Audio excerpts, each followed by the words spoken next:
dalam ayat Al-Quran disebutkan bahwa a'udzubillahi minasyaitonirrajim, syahrul ramadan alladzi unzila fihil Qur'an hudal linnas wa bayyinatin minal huda wal furqan.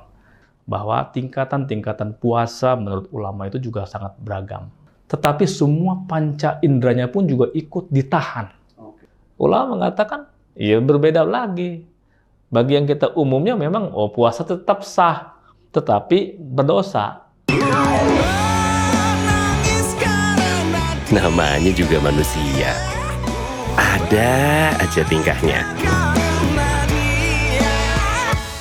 Tapi ada energi istimewa yang menggerakkan kebaikan buat sesama tanpa mengenal batasan. Itulah indahnya energi kebersamaan. Pertamina, energizing you. Kita harus bikin iklan Ramadan yang menyentuh. Halo Bu, aku kayaknya nggak bisa mudik tahun ini. Nanti uangnya aku transfer aja ya. Kita buka dulu yuk. Menangkan Ramadan dengan sentuhan penuh keikhlasan.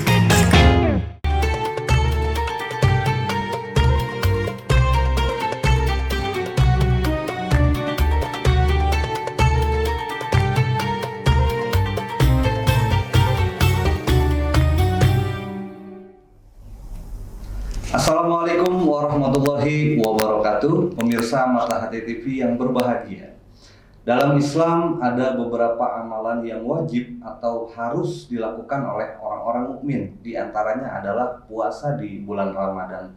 Pada kesempatan kali ini, Mata Hati TV dalam program kajian Ramadan akan mengupas tentang makna puasa yang hakiki. Bersama narasumber kita pada kesempatan kali ini, Kiai Haji Muladi Mugni. Assalamualaikum Pak Kiai. Waalaikumsalam warahmatullahi wabarakatuh. Apa kabar Kiai? Alhamdulillah, sehat walafiat. Gimana puasanya, bersemangat Kiai ya? Wah, harus semangat. Harus semangat. Insya Allah. Biar menambah nilai puasa kita Kiai. Iya dong, harus tetap semangat dan juga optimis lah, mudah-mudahan lulus ya sampai 30 ya, mudah-mudahan sampai sebulan. Amin, amin, amin. Ya, Kiai, langsung saja. Kita pada kesempatan hari ini akan membahas tentu seputar puasa dan kita akan menggali tentang makna puasa yang hakiki. Nah, ini akan menjadi pertanyaan pembuka saya, Kiai. Sebetulnya puasa yang hakiki itu, puasa yang sebetulnya itu seperti apa sih, Kiai? Ya, bismillah ya, yang tentu pemirsa Mata Hati TV yang berbahagia. Pertama-tama tentu kita ucapkan selamat menunaikan ibadah puasa. Mudah-mudahan kita semuanya diberikan kekuatan untuk sampai tamat khatam lah untuk menunaikan ibadah puasa. Yang pertama tentu sebelum kita menjawab, yang paling terpenting itu bahwa bulan puasa dalam ayat Al-Quran disebutkan bahwa a'udzubillahi minasyaitonirrajim, syahrul ramadan alladzi unzila fihil Qur'an hudal linnas wa bayyinatin minal huda wal furqan. Al-Baqarah ya 185. Tentu yang paling penting bahwa bulan Ramadan ini adalah bulan yang bisa menyatukan kita umat muslim dengan umat-umat agama yang lain. Karena di dalam bulan Ramadan ini yang kita kenal bukan hanya Al-Quran saja diturunkan oleh Allah, tetapi juga Allah menurunkan semua kitab-kitab suci agama-agama yang samawi seperti Zabur, Taurat, dan Injil. Itu juga termasuk Al-Quran tentunya yang diturunkan Allah pada bulan Ramadan. Jadi tidak salah kalau kita sebut bahwa Ramadan adalah bulan literasi bagi semua umat manusia. Mudah-mudahan ini menjadi momen yang penting kita untuk memaknai secara hakiki bahwa sebetulnya bulan Ramadan juga bulan hiwar bainal hadarat. Dialog antar peradaban, dialog antar agama untuk menyemai kesepahaman dan juga kerjasama antar peradaban yang ada. Itu yang pertama. Nah, tentang makna hakiki tentang puasa tentunya kita juga sudah sering ya mendengar bahwa puasa itu sebetulnya adalah terletak pada ibadah menahan. Menahan. Jadi secara bahasa itu puasa adalah menahan, al-imsak. Menahan apa saja secara bahasa, tapi mungkin secara syariat yang kita kenal dalam pelajaran di pesantren bahwa menahan hawa nafsu berupa makan, minum, dan juga hubungan suami istri bagi yang sudah menikah untuk tidak dilakukan pada siang harinya. Itu secara syariat makna yang istilah kita dengar ya. Nah tentu makna yang istilah ini bagi kalangan ulama-ulama zahir atau bagi ulama-ulama fikih itu cukup menjadikan seorang lulus ataupun lolos sebagai orang-orang yang berpuasa. Namun nanti tentu akan kita bahas bahwa tingkatan-tingkatan puasa menurut ulama itu juga sangat beragam, banyak sekali. Ya, itu tentu yang menjadi pendahuluan bahwa pada dasarnya puasa adalah menahan syahwat kita menurut ulama fikih dari syahwat untuk makan, minum, dan juga berhubungan suami istri. Itu yang makna istilah dari puasa. Jadi bisa ditarik kesimpulan sederhananya bahwa puasa ini sebetulnya menahan, Iya. terutama menahan dari hawa nafsu. Hawa nafsu. Karena mungkin banyak di antara kita ini yang melaksanakan puasa itu hanya menahan lapar saja, menahan haus saja gitu kan. Iya. Mereka juga mungkin butuh tahu lebih dalam sebetulnya selain daripada menahan lapar dan haus itu apalagi sih kira-kira kan seperti itu. Iya, betul. Itu tadi bahwa memang ulama itu sangat mendalam dalam mendefinisikan suatu istilah ya. Bagi ulama fikih mungkin orang yang sudah terbiasa dengan pola menahan makan dan minum dan juga hubungan suami istri itu sudah cukup menjadikannya sebagai orang yang berpuasa. Tetapi dalam pandangan ulama-ulama yang ahlul batin, ya, ahlul batin tasawuf, mereka itu membagi ataupun mengklasifikasi puasa itu menjadi puasa yang bertingkat. Yang pertama mereka shaumul awam ya, bagi orang-orang yang umum. Ya tadi itu kategorinya, dia baru pada level sekedar mencegah ataupun tidak menuruti hawa nafsu berupa makan, minum, dan hubungan seksual. Awam ini. Awam ya, shaumul umum misalnya. Itu Al-Imam Al-Ghazali dalam kitab Ihya-nya membagi tingkatan-tingkatan orang puasa itu ada 3. Nah ya, yang pertama yang tadi, sekedar dia tidak makan, tidak minum, dan tidak berhubungan suami istri dari mulai terbit fajar sampai terbenam matahari, cukup dia dikatakan sebagai orang yang berpuasa.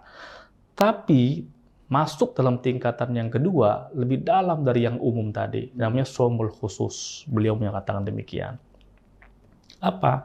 Bukan cuma syahwat perutnya ataupun seksualnya yang ditekan, ya, ditahan oleh orang tersebut, tetapi semua panca inderanya pun juga ikut ditahan, ikut berpuasa. Puasa itu menahan kan tadi.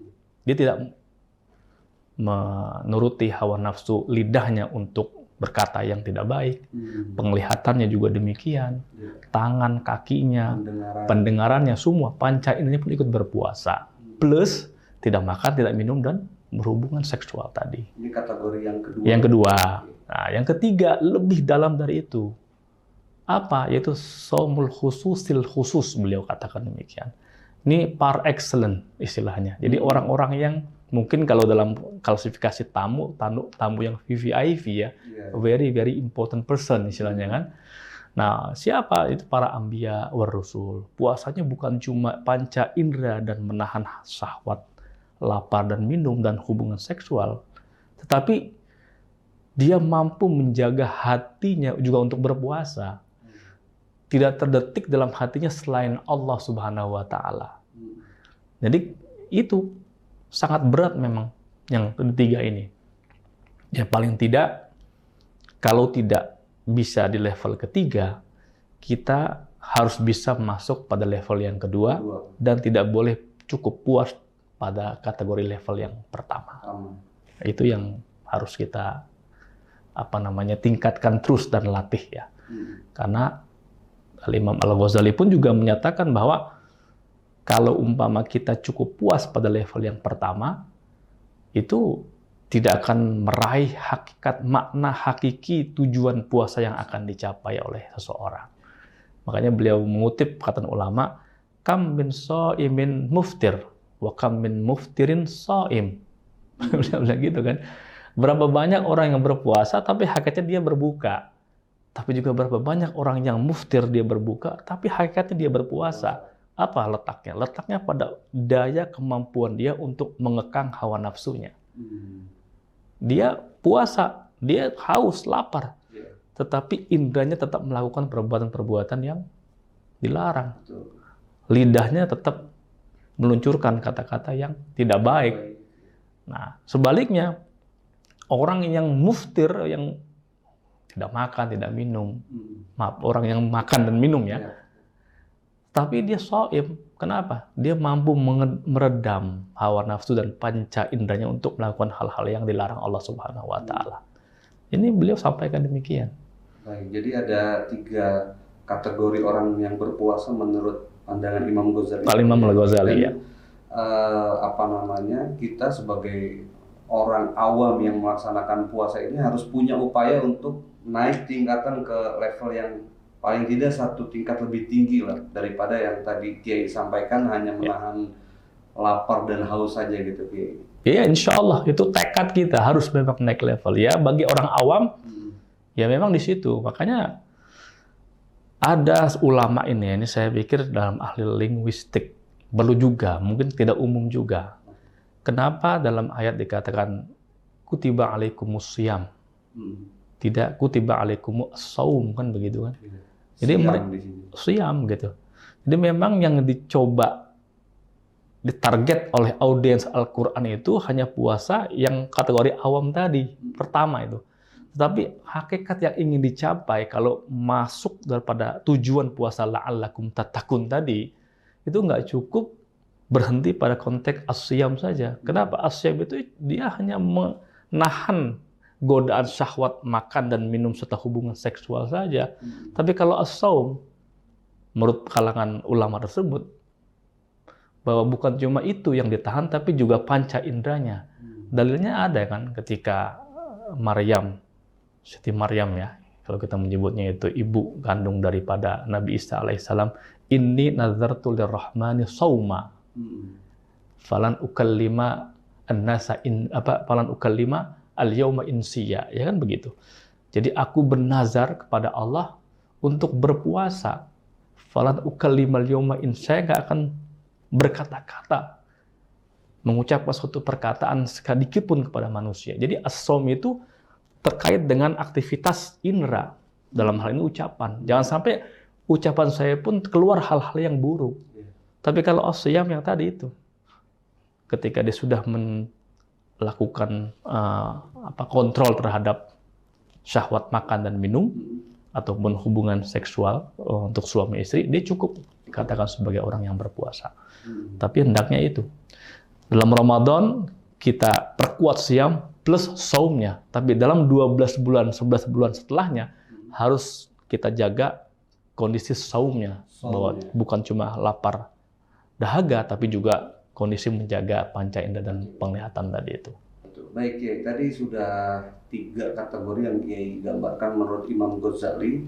Nah sekarang saya mau masuk bagaimana kita itu bisa menapaki kategori yang paling tidak di level kedua tadi itu Kiai, agar kita tidak terjebak pada keadaan di mana kita hanya menjadi soimin awam lah kira-kira gitu.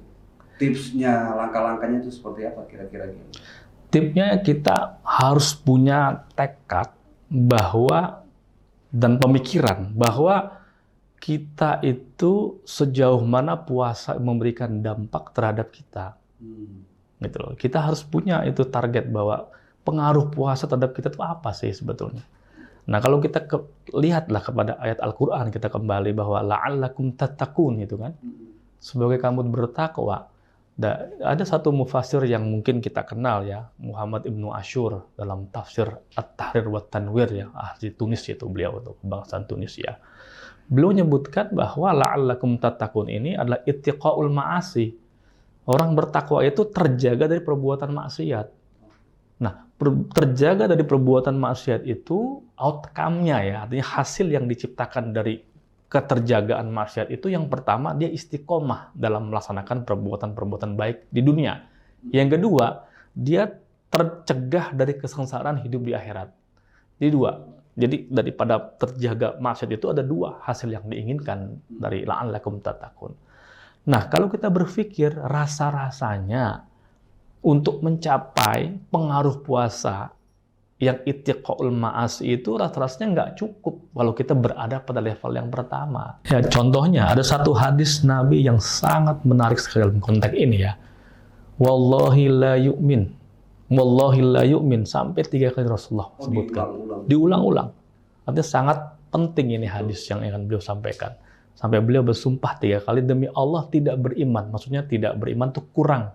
Kadar keimanannya itu berkurang. Bukan tidak berarti dia kufur, enggak.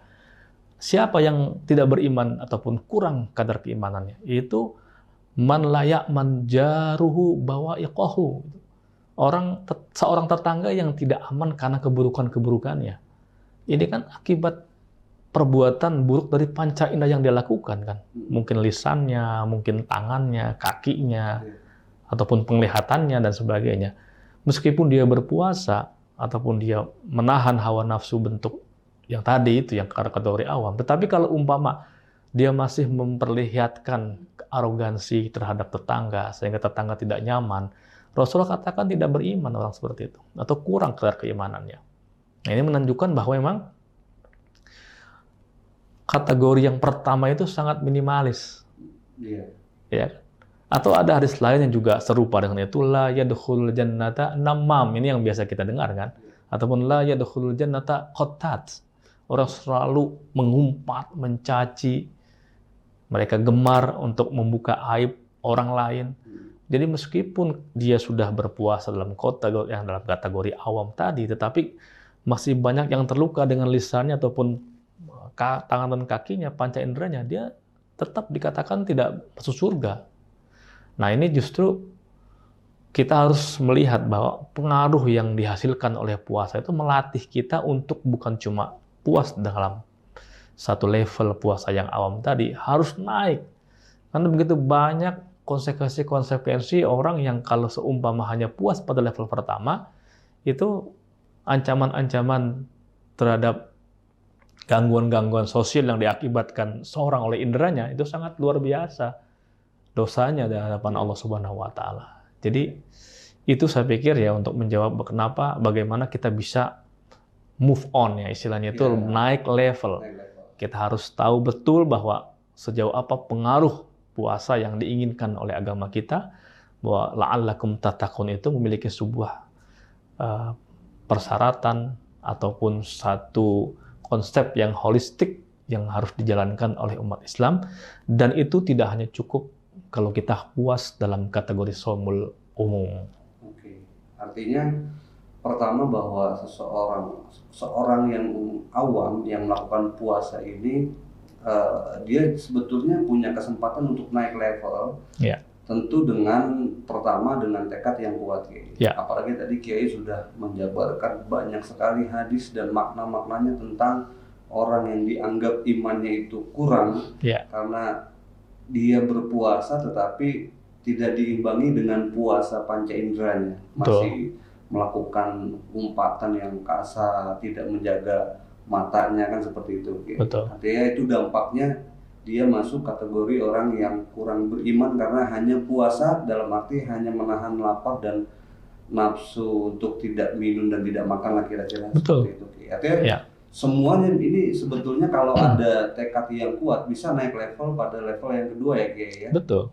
Nah, artinya pemirsa Mata Hati TV sudah mendengarkan penjelasan dari Kiai Muladi bahwa sebetulnya kita semua bisa naik level, tidak lagi terjebak pada posisi level yang pertama yaitu puasanya orang-orang yang awam. Nah, Kiai, sebelum lanjut ke pertanyaan yang ketiga atau selanjutnya ini, Kiai, saya membaca profil Kiai Muladi ini menyelesaikan studi S3-nya ini di luar negeri di Pakistan ya, Kiai? Iya, di Pakistan. Di Pakistan. Nah, ini menarik, Kiai. Yang ingin saya tanyakan sebetulnya ada perbedaan nggak, Ki?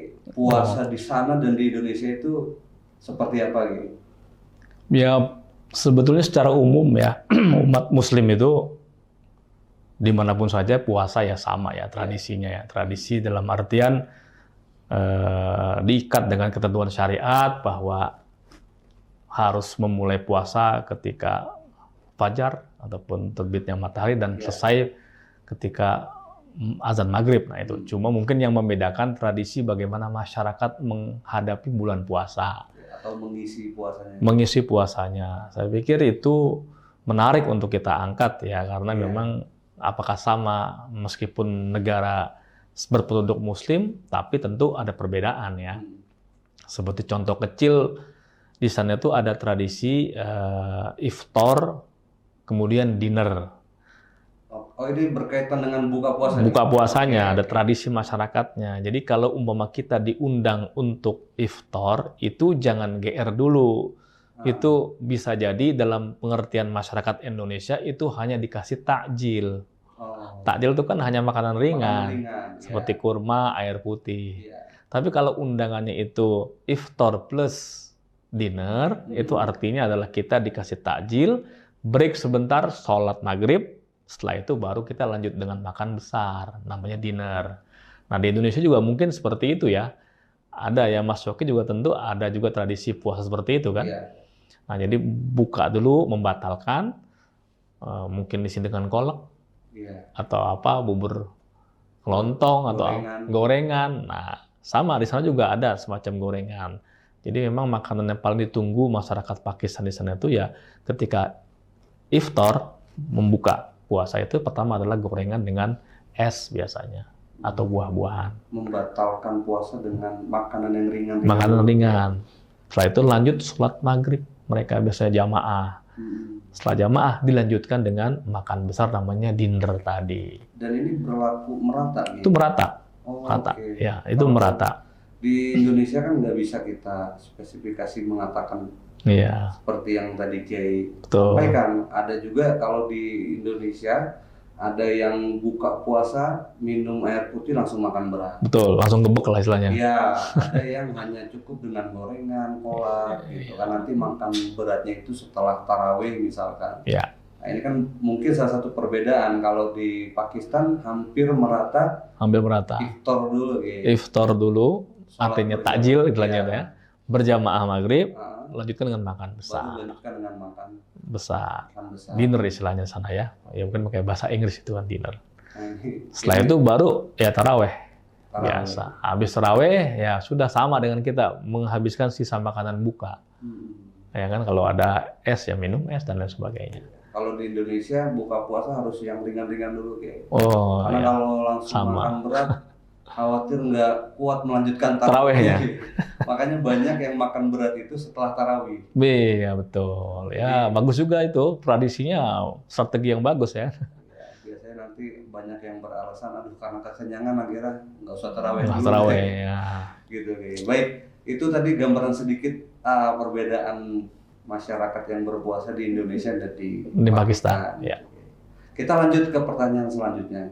Ini masih berkaitan dengan pertanyaan pertama dan kedua yang tadi saya tanyakan. Pertanyaan selanjutnya itu, indikator seseorang berada pada kategori yang tadi Kiai sampaikan, tapi pada level yang tertinggi atau level yang ketiga. Tadi Kiai sebutkan di awal bahwa biasanya level yang tertinggi ini adalah level di mana diisi oleh para anbiya, para nabi, di mana beliau-beliau ini berpuasa tidak hanya menahan lapar, haus, juga tidak hanya menjaga lisan atau panca indera gitu kan, tetapi ada tingkatan yang lebih, di mana puasa yang beliau-beliau jalankan ini seluruhnya hanya mengingat Allah. Nah, tadi Kiai sebutkan bahwa itu yang dilakukan oleh para wali-wali atau para anbiya. Apakah seseorang awam seperti kita ini mampu meningkatkan kapasitas puasa kita pada level tersebut? La yukallifullahu nafsan illa wus'aha. Itu Al-Quran sudah jelas bahwa Allah tidak akan membebani jadi suatu pekerjaan, suatu taklif, beban ibadah kepada hamba kecuali sesuai dengan kadar kemampuannya. Itu harus kita camkan baik-baik. Meskipun para ulama sudah sedemikian detail dalam membagi klasifikasi ibadah puasa, tapi tentu memang manusia itu bertingkat-tingkat kadar keimanannya. Sebagaimana juga ketika sholat juga orang berbeda-beda kadar kehusuannya. Nah, kita memang mengharapkan kehusuan secara total dan maksimal, dan itu bisa dilatih. Makanya ada ilmunya, ya kan? Ilmu-ilmu tarekat itu adalah bagaimana melatih seorang hamba untuk mencapai tingkat kehusuan dalam sholat. Demikian juga puasa. Ada cara-cara khusus bagaimana tip untuk bisa menjadikan orang naik level ke dalam saum yang tadi, yang khusus dan khususil khusus. Nah, cuman indikatornya apa gitu loh. Orang itu bisa dikatakan, saya pada level apa sih? Betul. Indikatornya orang itu pada level, oh saya ini awam ataukah khusus atau khususil khusus. Pertanyaan itu kita kembalikan lagi. Sekarang bagaimana persepsi kita terhadap batalnya suatu puasa?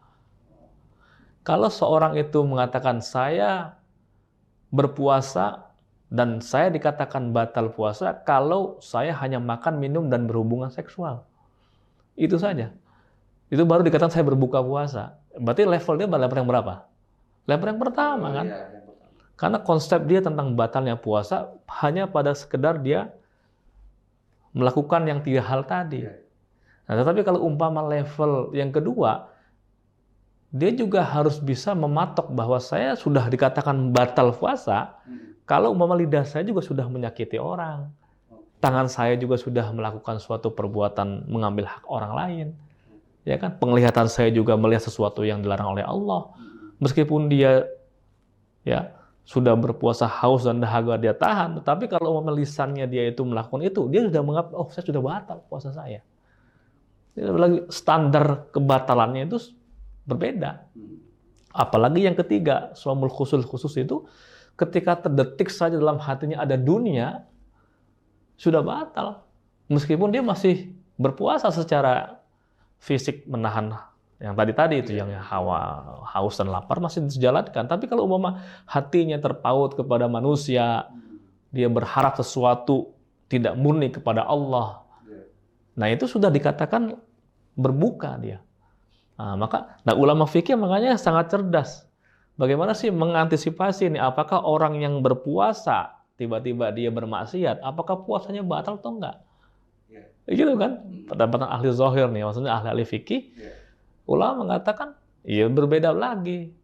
Bagi yang kita umumnya memang, puasa tetap sah, tetapi berdosa. Berarti dia melakukan ketaatan di saat yang sama dia berdosa karena melakukan maksiat. Tapi ada juga ulama yang zahiri itu, seperti Daud Az-Zahiri dan Ibnu Hazm Al-Andalusi mengatakan, orang yang meskipun berpuasa tapi bermaksiat, puasanya batal. Jadi ulama fikih pun juga berbeda pandangan dalam menghadapi orang yang berpuasa. Kenapa? Karena betapa bahwa yang diinginkan oleh Allah Subhanahu wa taala yang secara mendalam itu adalah bagaimana dia bisa menjaga bukan cuma syahwat ya, batan tadi ya dan farj tadi ya, artinya dari syahwat makan dan minum. Tapi juga bagaimana indera dan hatinya yang diharapkan oleh Allah sebetulnya.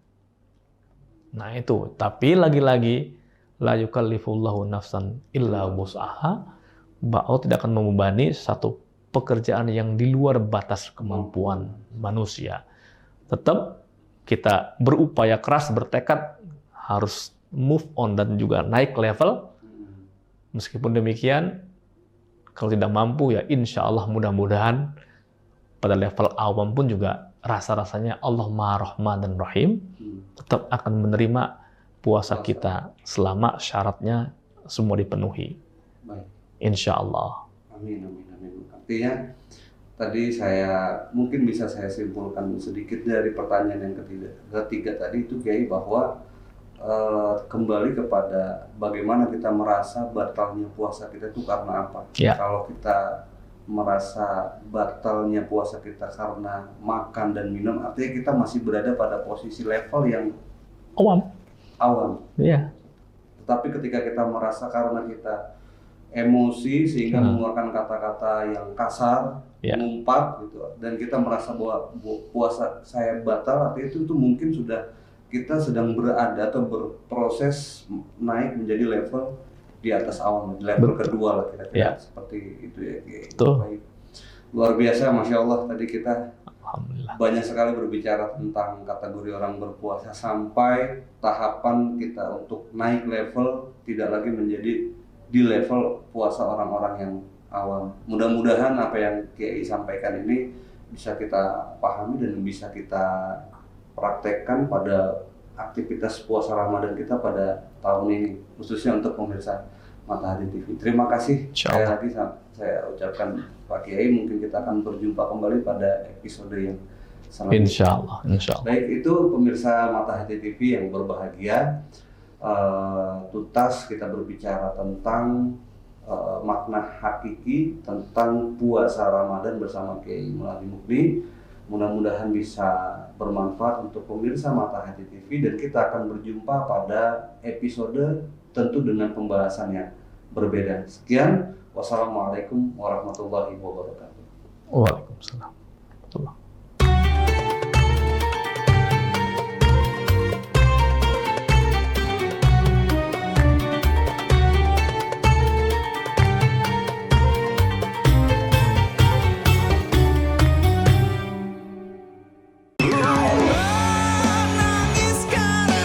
Namanya juga manusia. Ada aja tingkahnya. Tapi ada energi istimewa yang menggerakkan kebaikan buat sesama tanpa mengenal batasan. Itulah indahnya energi kebersamaan. Pertamina, energizing you.